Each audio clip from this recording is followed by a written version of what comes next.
Welcome or welcome back to WatchAdvisor and YouTube, where the watches are the stars. But today my star is Julian Tornare. Welcome, Julian. Thank you very much, Alex. What a pleasure to see you. And for those who know Julian and say, I have seen the guy somewhere before. Yes, he was the former CEO of Zenith and now is the CEO of TAG Heuer. Congratulations. Thank you so much. It's a little bit bigger than Zenith and more to do. Yeah. Congratulations. Thank you. I'm super happy. It's been 100 days. So it's the beginning, but I deep dive into the brand and I really love it. 100 days is always in politics, you know, True. the first 100 days. So Same. You start to have the good ideas, you start to know about the vision and everything. So it's exciting timing. Excuse me, and maybe if someone from LVMH is watching now, excuse me that I'm saying this, but Julian, I have to say congratulations to your diver that you did with Zenith. This is your watch. You did it. It's fantastic. Yeah, thank you. I discovered it with Romain Marietta. Yeah. Fantastic watch. Congratulations. I could have guessed that you would like this one, you know, because it's a particular one and I know what kind of watchmaking you like. And it's true. I don't deserve much credit on what I'm presenting for TAG Heuer, obviously. But for Zenith, I'm very proud and happy for them. You did a good job. Happy for them. You did a good job. Don't forget to subscribe and to hit the bell to get our latest notifications.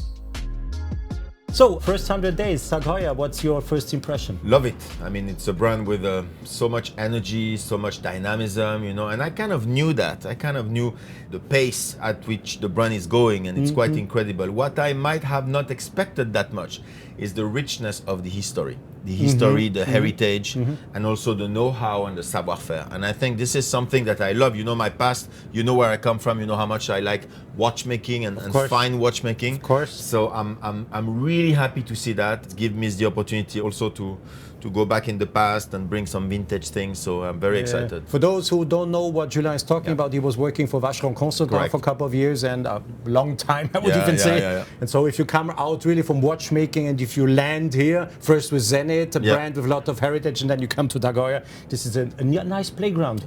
Incredible, because you can really play between the history since 1860, the know-how, the savoir-faire, as we say, as well as a very 21st century watch, very modern. You know, I was lucky to meet Jack Heuer 3 weeks ago. Yeah. I went to see him in Bern and it was amazing, and I exchanged with him, and it's a great experience, so I'm very happy. Yeah, Jack is an incredible personality. He's good, he's fine. Yes, he's doing well. I haven't seen him for a couple of years. He's 92, but he's doing well. Oh my goodness. And I promised him I would do my utmost for his brand to shine even more. That's great. That's good. That's good news. I think he was happy then. Yeah. This year. Yes. What would you say is the iconic piece of this year, and what are the other few pieces? You are not presenting too much, and this is good. No, it's because perfect. Too much would be probably too much. Also for the moment where we are in, it's a little bit of a slowdown. It's better to have less. But I saw the watches. I like them. First of all, there is a great tribute to some watches from our past. One of them is the famous Skipper that you know. It was relaunched last year in steel, and now we're very happy to present it in rose gold.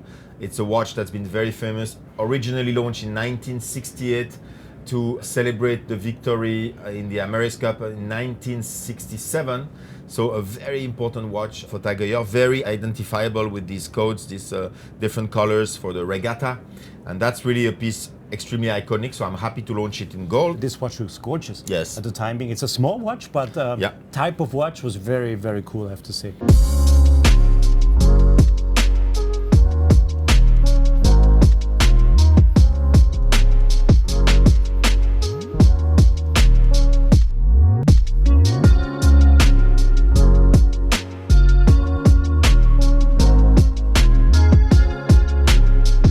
Another one that's really a reference in our history, and I actually mentioned it when I met Jack Heuer, is the fantastic Ponda watch that we have. We nickname it the Panda, with a glass box that covers also the black bezel, this very readable dial with the contrast between the two black counters and the silver dial.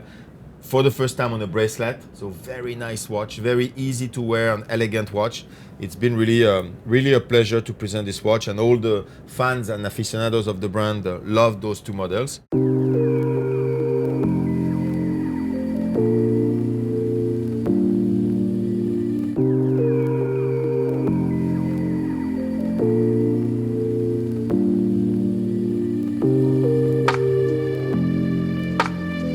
And of course, if you ask me about The major launch, it's certainly the split-second Monaco that we're launching, the rattrapante, as we say in French. Just fantastic, incredible. And again, here, if we talk about high watchmaking and you go into detail, you talk to Carol, for example, to know exactly the making of the watch. It's super impressive. Yeah. Carole Forestier is talking about. She is a watchmaking genius, I have to say. Yeah. I know her for many, many years. When she began in the bus with Breguet, she got a prize for being the most talented young watchmaker. She worked for Cartier, she worked for lots of brands. She's now here.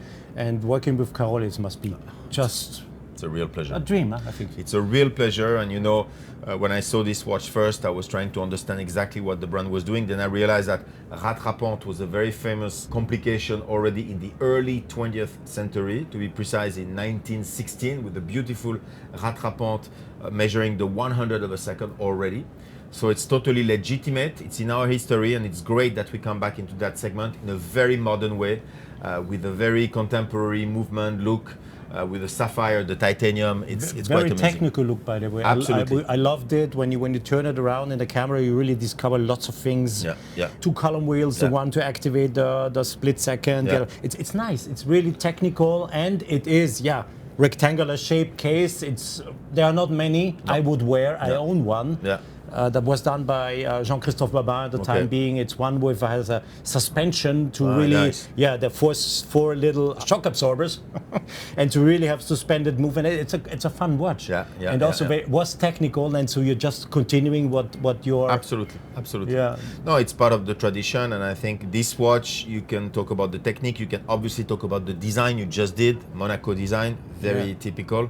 But the level of finishing, I know you appreciate the level of finishing on the movement is just unbelievable. That's true. So I already hear you saying I will continue this history with the Monaco with more watches. Of course, and you know me well. You know, it's a fantastic playground, I would say, at TAG Heuer, between the history, the tradition, the know-how, and the very contemporary aspect of the brand. So we have a lot to do. Telling you the coming years will be very exciting. Yeah, I am sure that they will.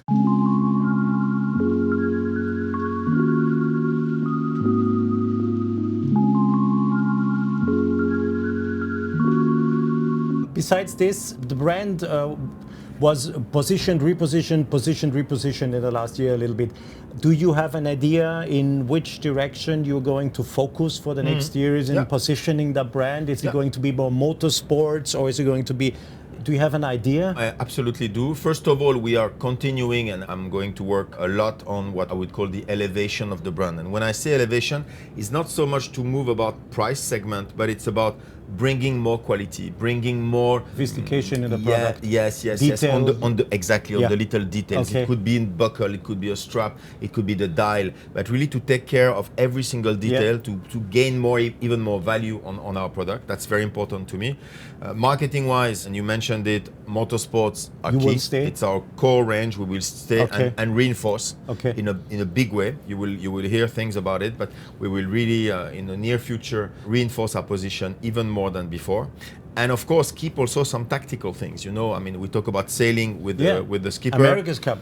Aqua Racer is all about outdoor and is all about sport in general. So we will have also some activation on that. So plenty of things, but it's about performance. It's about avant-garde spirit. It's about pushing the limits, inspiring people to go further, you know, and to work hard to reach their objectives. So the philosophy will remain the same. Great.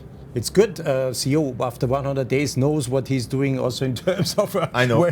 No, but it's fine. Sometimes, you know, and then the new CEO comes, has to put his stamp on the brand, and then he redirects. He takes the rudder and pushes it the other way. But you're not going to do that. I'm happy. No, I will put my own touch, obviously. But I mean, I think the brand is going to the right direction, and I will capitalize on that. Your touch will be a good one. I'm looking forward to it. It will be. Quote me on this. It's 2024. Quote me on this. In the next years, you will see he will do good things with TAG Heuer. Okay, we'll follow up next year and the following years, because it's always a pleasure to welcome Alex here. Okay, I keep my fingers crossed. Yes, thank you very much. The next 100 days, full speed. 200%. Yeah, 200%. All the Grand Prix ahead of us and a lot of events, a lot of activation. So I'll be super busy, but enjoying it so much. That is great.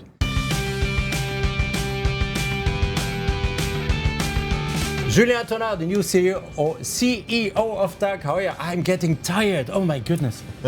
It's the end of the week. Yeah, it's the end of the week, and please, to all of you, follow us on Instagram, look at the brand, because there will be very exciting news to come. Can you do also for me? Follow us on Instagram. And also, of course. Follow us also on...